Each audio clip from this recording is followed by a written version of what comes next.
Once again, I'm Sydney, and I am a servant of the Almighty God. I'd like to talk today about a couple of things. I have a couple of questions I'd like to ask. The first is, are you a believer? And if you say yes, then I have a follow-up. What do you believe in? See, through a period of fasting, prayer, meditation, I have been tasked with, through having this personal relationship, I have been tasked with bringing this message. One of the things that during my time of reaching out, I had this need, and like I said, during fasting and prayer, a lot of things were revealed to me. And one of the things that I felt that was a deficit, almost everywhere I go, is one of the key things that I feel now. And this is why I ask the question, are you a believer? Because if you are, I want to remind you of this here. We all exist in the presence of a living God. Do you believe that? Because I think if you do, it changes a lot of things around us. What happens then is every word I speak, everything I do, I remain aware that I am in the presence of a living God. One of the things that I see nowadays when people have trials and tribulations, I've seen this, and to me, this is one of the worst blasphemies you can have, is people who would not go to their spiritual leader and say, why didn't you do this? They would not go to their political leaders and say, why didn't you serve me in this way? And yet, the Almighty, the omnipotent, the omnipresent, they say, well, and they say, I'm mad at God, because because now God is supposed to be serving them. Are you really a believer that God owes you, the one who gave you life, gave you the abundance of things around you? And remember, we are in the presence of a living God. So all the gifts around us, all the things we look at, the beautiful nature, the technologies, these are all revelations to us. These are gifts to us. So when Bill Gates or Marie Curie, all of these people, regardless of whether they are strong believers or not, they are created by the one, the Almighty God, the creator, the architect, the designer of all things. And so they may do the work. They may have put in dedication. The developers of the internet, they may not be consciously thinking, I'm serving God when I'm doing this, but they are, because they serve us. This is how our civilization progresses. We have these points of light that go out. They dedicate their time. They dedicate their talents, where did the talents come from? From the Almighty. And we all benefit. And so these things are gifts to us. Do we then turn around and say to the Almighty, you owe me. I'm so mad at you because you did not do this. We were given the will. Much of the things that occur to us, the places we find ourselves, are due to our conscious choices with that free will. And so, think about this. We exist in the presence of a living God, and so that should awaken a different way of thinking. The hypocrisy, where we think, and this is one of the things, much of my work is to raise this awareness And when your spiritual leaders start reminding you, when you walk into the house of God, when you walk in, they remind you, you are in His presence. When you leave, they remind you again. So it doesn't matter whether you follow the teachings of the Bible, the Quran, the Torah, whichever teaching you follow. See, as a servant of the Almighty God, I live in the big tent.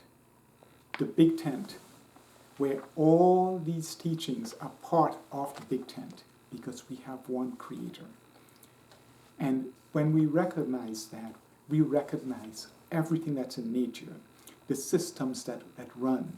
And these systems, one of the beautiful things about them, think about this. We, over time, with technology, and I am a technologist, before he gave me this message, he has taught me, he has taken me down this road where I spent many years studying the sciences, the physics, the chemistry. I was just naturally good at those things. I worked in an oil refinery where we took crude oil, processed it, to bitumen, to the aviation turbine fuel. We distill crude. Then from there, he took me into software engineering so that I've been a database administrator for relational databases, the big data, NoSQL, Graph database. I do all of that stuff. Whether it's Windows or IBM mainframes, Linux, I do all of it, both as a back end, front end. But that's part of the training. He has taken me down where I have spent time homeless. I have spent time living with the sheep, because when the Son of Man walked on this earth, those were who he came to help. So he took me down the same path through knowledge, through wisdom, the revelations that I have had, and then the knowledge. Because without knowledge, you see, so many people come to you and they do one thing. But remember, with this Creator, in the big tent, he says, no, you have to understand these things. You can relate to these things. And so this is part of my teaching so that I can understand and I can bring this message to you. But I want you to recognize, like I said, when your spiritual leaders start reminding you every time, we exist in the presence of a living God. And so there are a lot of things should start changing, because as a believer, right, I have another question I would ask.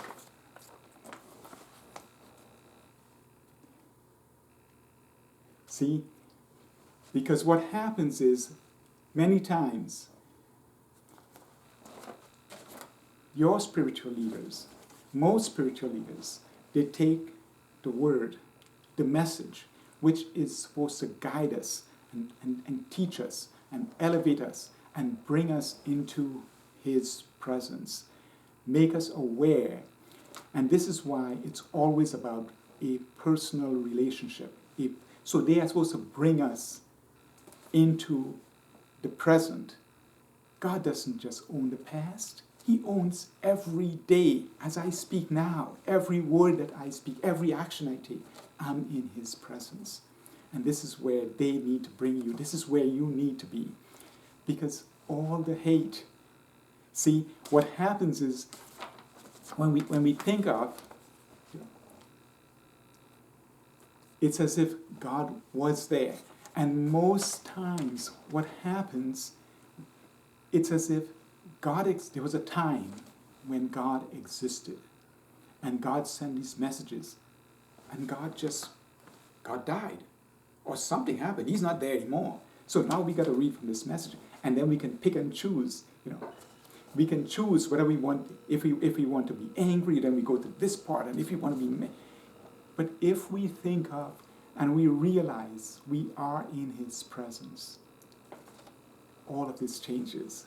Because now, as a servant, when we see nature in all its phases, we recognize that's the hand. The times we live in now, and we see the pandemic, and people, they say, look at how, and I says, yes, this is the hand of God, because things were going along a path that maybe he said, no, I'm going to send a plague upon the land.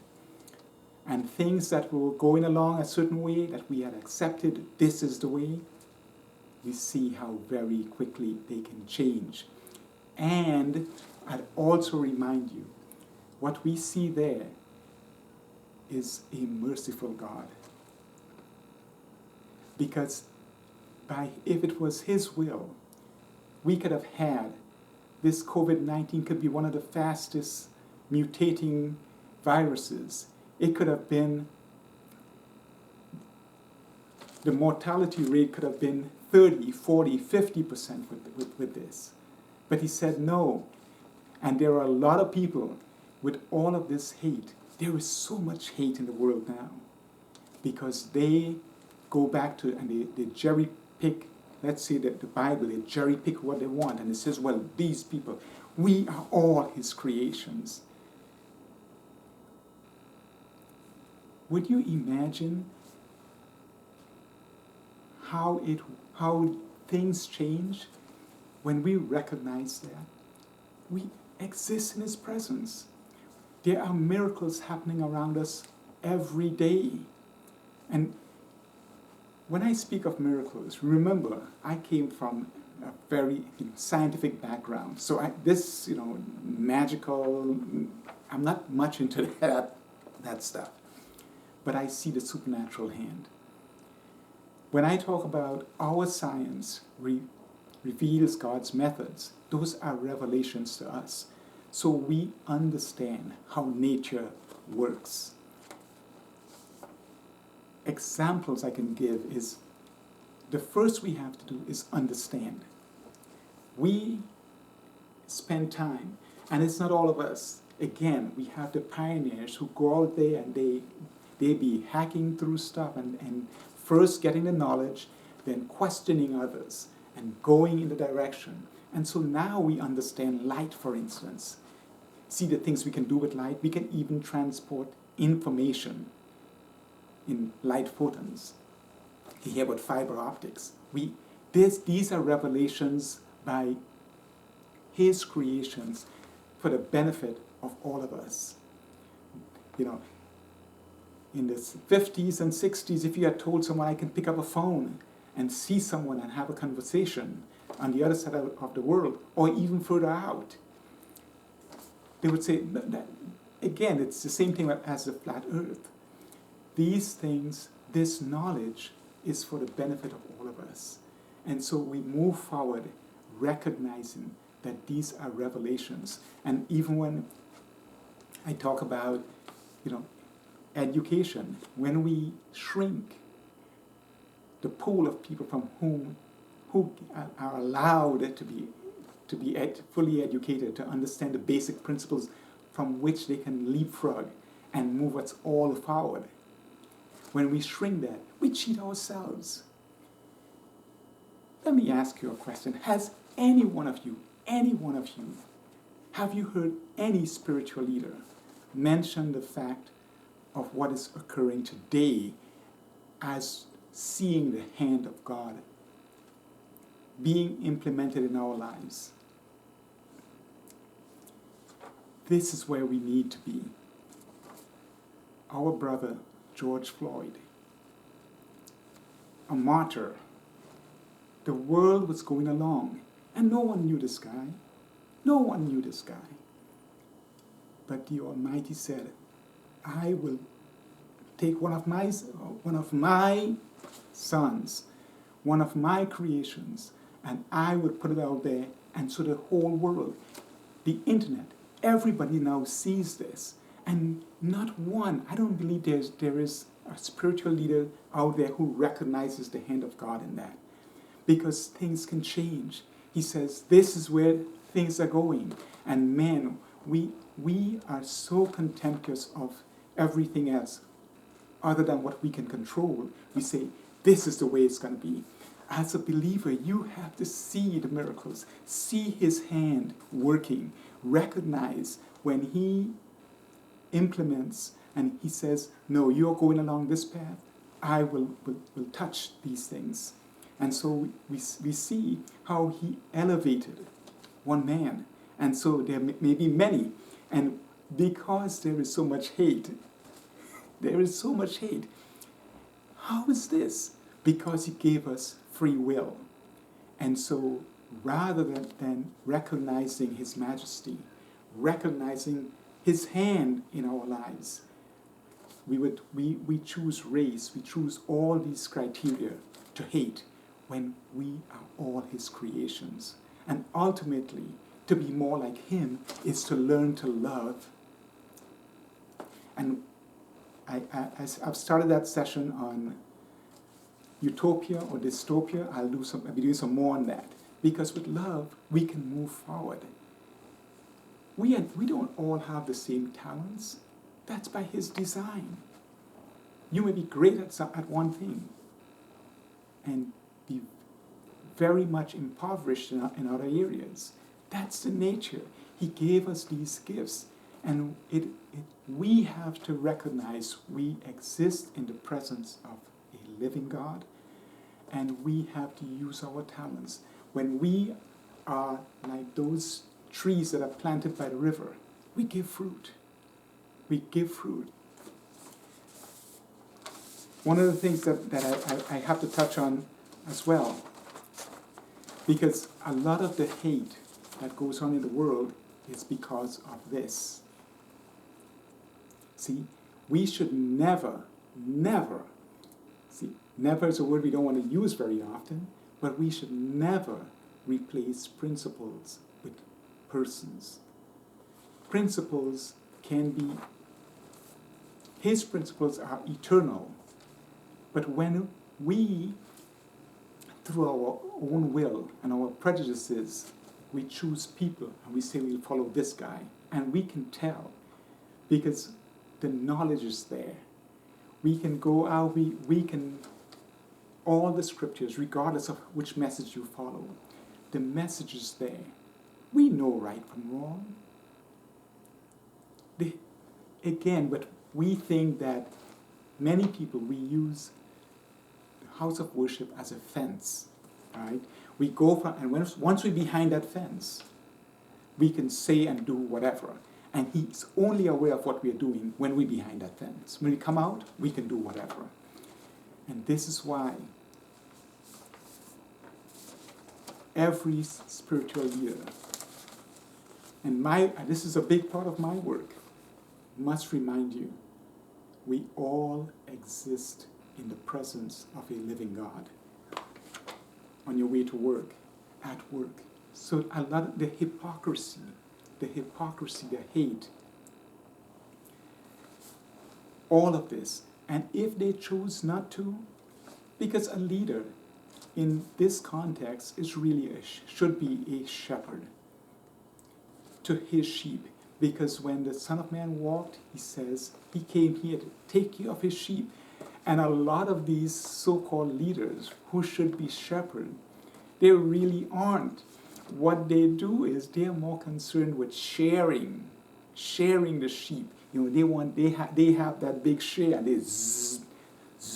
they just be cleaning up that sheep all the time. They should be feeding them.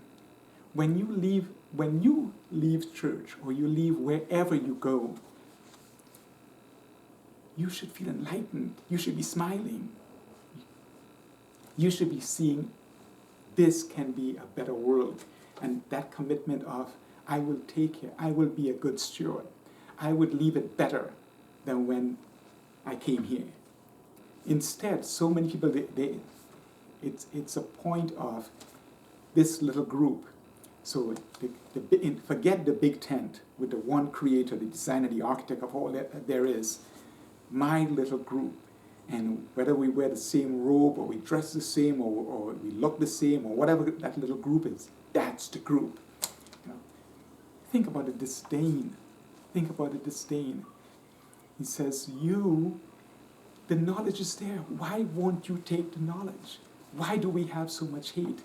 And this pandemic, this plague that he has rolled out, it has exposed a lot of people.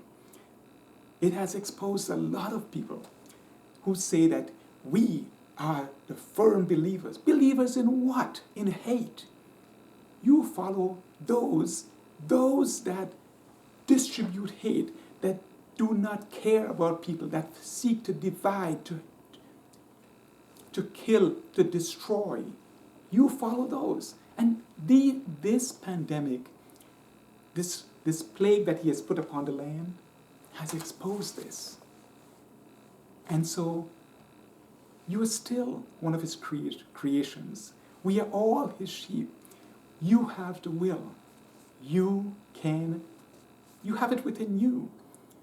And this is one of the things that we have to recognize. When we recognize that we exist in the presence of a living God, we migrate to that path of saying, I want to have a personal relationship. I'm not following some man. I'm not replacing the principles with a person.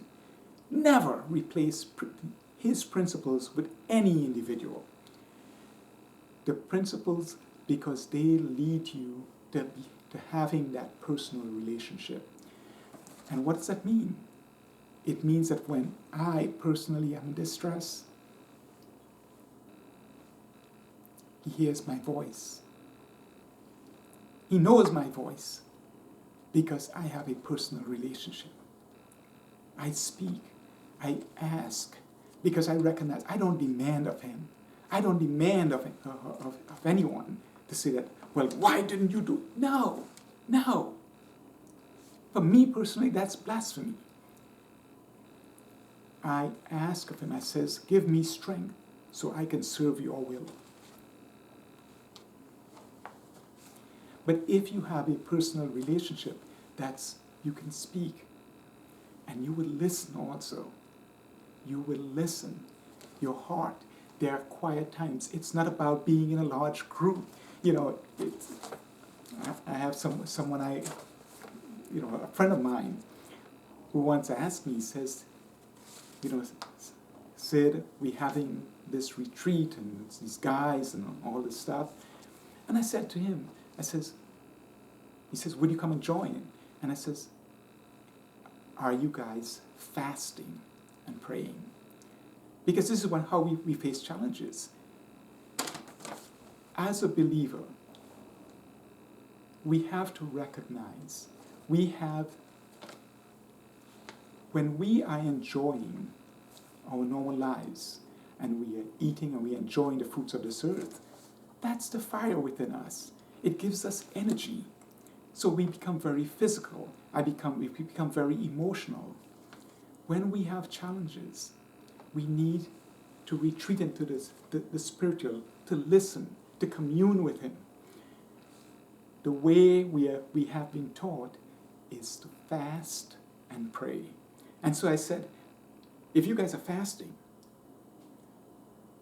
I'll join. But he says, no, we hang out and then we go down to this, and he gave me a restaurant and we enjoy. And I says, no, you see, there's too much passion there. In your quiet time, in order to build a good communication, we have to take that time to fast and pray and meditate.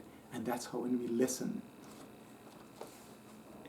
Part of this personal relationship, think about this. Your spiritual leader, any leaders, okay? We want to make them proud of us, especially one.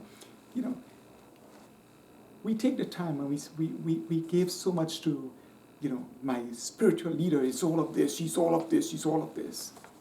Or my political leader is all of this, and I'm so proud. And if they gave you something personally, you would take that and shine it and show it to everyone because this great, the Almighty God, is immeasurably greater than any of them. They are here for a time. The gifts that he gave us, we should shine it. It's what I do. We shine that gift. And we use those talents he gave us. And in our little way, think about this. If we were to make him proud, see, the talents that are within us, we don't know our own limits. And this is why I bring up again George Floyd. Your spiritual leader may never bring up the fact that the hand of God says the world is going a certain way. And I have already prepared the system. This system has been prepped because we have the internet, we have these things where the images can be dispersed everywhere immediately. See the hand of God? Because we see things that occur today, and that's all that matters. It's our lifetime. It's right now, what works for me today, this week. God, it's eternal. And he says, I gave you a free will, but every so often he may have to reach, and I may have to send a plague upon the land to change things, because it's going in a way where you are getting lost. Every so often, I will send someone to remind you.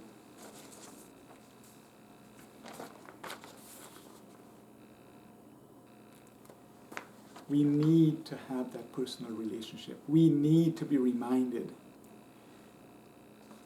God did not die and send a message and then die.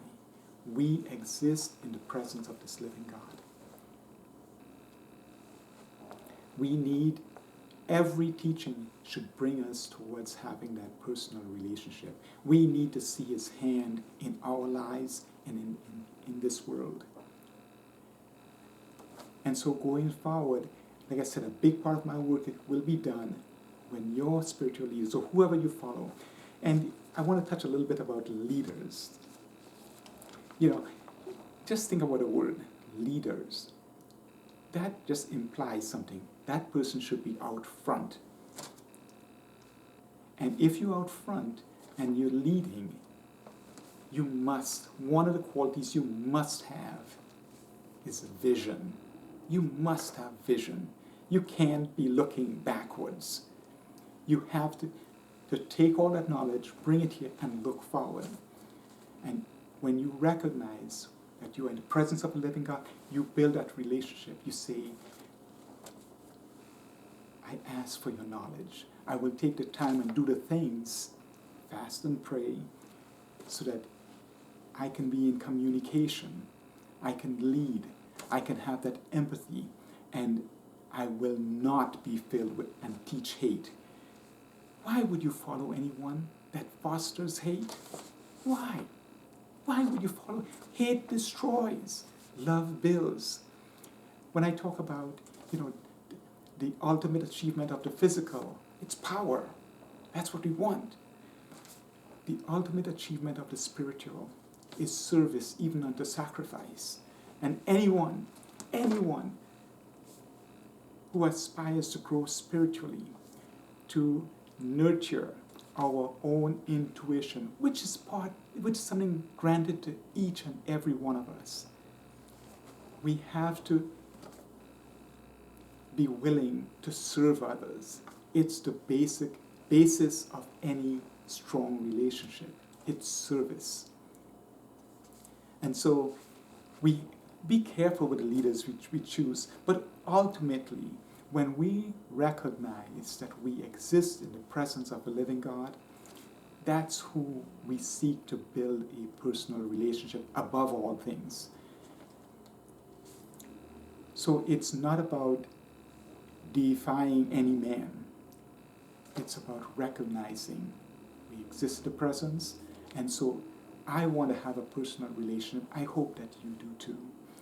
And that we can learn to build that relationship so that we can communicate with him, recognize that everything we do, so that the hypocrisy and the hate that is so prevalent, because so much of our leaders, it's unfortunate, but they seem to go along as if there was a time when God was here. And we had to be careful. And now, who's in control now of the present and the future?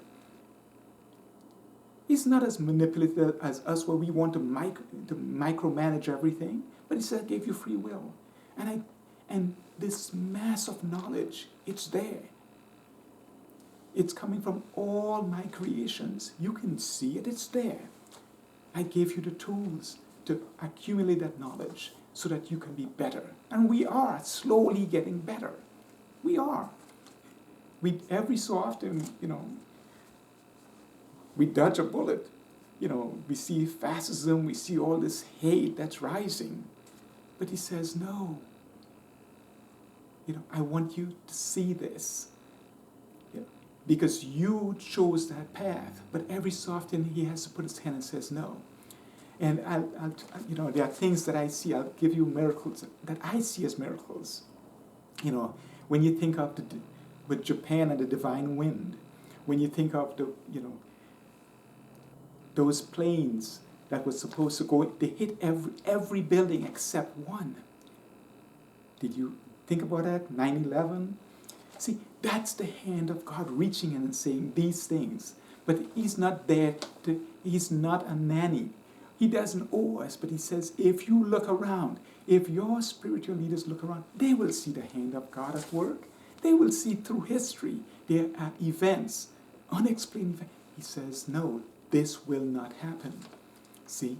And that's why we need to recognize we exist in the presence of a living God.